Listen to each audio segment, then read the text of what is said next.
আসসালামু আলাইকুম, কেমন আছেন সবাই? আজকে নতুন আরও একটা চাদর ডেলিভারি করেছি। তো এটার টিউটোরিয়ালটাও আপনাদের সাথে শেয়ার করব। তার আগে বলে নিচ্ছি, এই বিছানার চাদরটা কিন্তু অনেক অনেক স্পেশাল। তার কারণ হচ্ছে আপু ওনার হবু হাজব্যান্ডের নাম লিখিয়ে বিছানার চাদরটা করে নিয়েছেন ওনাদের বিয়ের দিনের জন্য। 15 আগস্ট বিয়ে ছিল, তো আমাকে বলেছিল যেন বিয়ের সময় আমি যেন আপুর এই বিছানার চাদরটা পৌঁছে দিই। তো যাই হোক, আমার কাছে কাজটা করতে খুবই খুবই ইন্টারেস্টিং লাগছিল। তো সবাই তো হাজব্যান্ড ওয়াইফের নাম লিখিয়ে নেয়, তো আপু হচ্ছে হবু হাজব্যান্ডের নাম লিখিয়ে নিয়েছে। তবে যদিও আপু যখন হাতে পেয়েছে ওনারা কিন্তু তখন অবশ্যই হাজব্যান্ড ওয়াইফ হয়ে গিয়েছিল। তো আমার কাছে তো খুবই ভালো লেগেছে, খুবই ইন্টারেস্টিং লেগেছে জিনিসটা। তো আপনারাও কিন্তু চাইলে আপনাদের পছন্দের মানুষের জন্য এভাবে লিখিয়ে নিতে পারেন। আর একটা কথা, আমার এই আপুটার জন্য আপনারা সবাই দোয়া করবেন, আপুর বিবাহিত জীবনটা যেন অনেক অনেক সুখের হয়, আপুর আর আপুর হাজব্যান্ড দুইজন মিলে যেন অনেক অনেক ভালো থাকে। আর আপনারা কিন্তু চাইলে এই ধরনের বিছানার চাদরগুলো বিয়ের জন্য করিয়ে নিতে পারেন। বাসর ঘরে এই ধরনের একটা চাদর বিছালে আমার কাছে মনে হয় খুবই খুবই সুন্দর লাগবে। হাজব্যান্ড বা ওয়াইফ দুইজনই কিন্তু অনেক বেশি একদম ইমোশনাল হয়ে যাবে নাম দিয়ে বিছানার চাদর।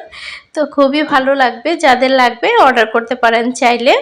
ছোট ছোট জিনিস কিন্তু মাঝে মাঝে আমাদেরকে অনেক বেশি আনন্দিত করে, অনেক বেশি ভালো লাগা কাজ করে। তো এই ধরনের ছোট ছোট জিনিসগুলো কিন্তু চাইলে আপনাদের প্রিয় মানুষদের আপনারা উপহার হিসেবেও দিতে পারেন। তো আশা করছি তাদের কাছেও ভালো লাগবে। অনেক আপুরাই বলেন যে এই বিছানার চাদর থেকে রং উঠবে কিনা, এগুলো থেকে কিন্তু একদমই রং উঠবে না। তো এগুলো হচ্ছে খুবই ভালো কোয়ালিটির কাপড়, টুইল কটন কাপড় দিয়ে তৈরি করা হয়েছে এই বিছানার চাদরগুলো। তো বিছানার চাদর, বালিশের কভার আছে সাথে। তো এই বিছানার চাদরগুলো আপনারা চাইলে কিন্তু রাফ ইউজও করতে পারেন, উল্টা পাশে একবার আয়রন করে নিলেই হবে, আর রং উঠবে না।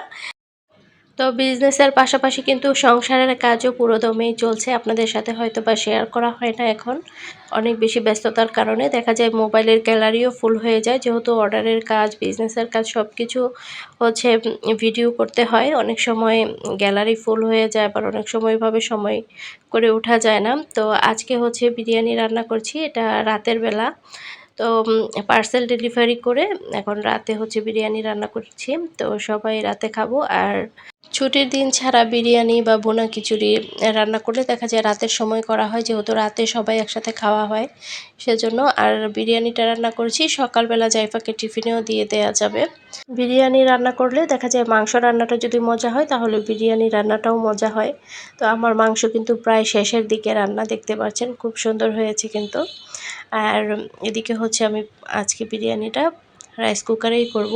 এখন হচ্ছে রাইস কুকারেই বিরিয়ানি, ভুনা খিচুড়ি, পোলাও সব কিছুই রান্না করা হয়। এই তো রান্না কমপ্লিট হয়ে গেছে, আপনাদের সাথে অল্প অল্প আকারে শেয়ার করেছি। তো বিরিয়ানির মধ্যে বেরেস্তা দিলে স্বাদটা কিন্তু অনেক গুণে বেড়ে যায়, খুব ভালো লাগে খেতে।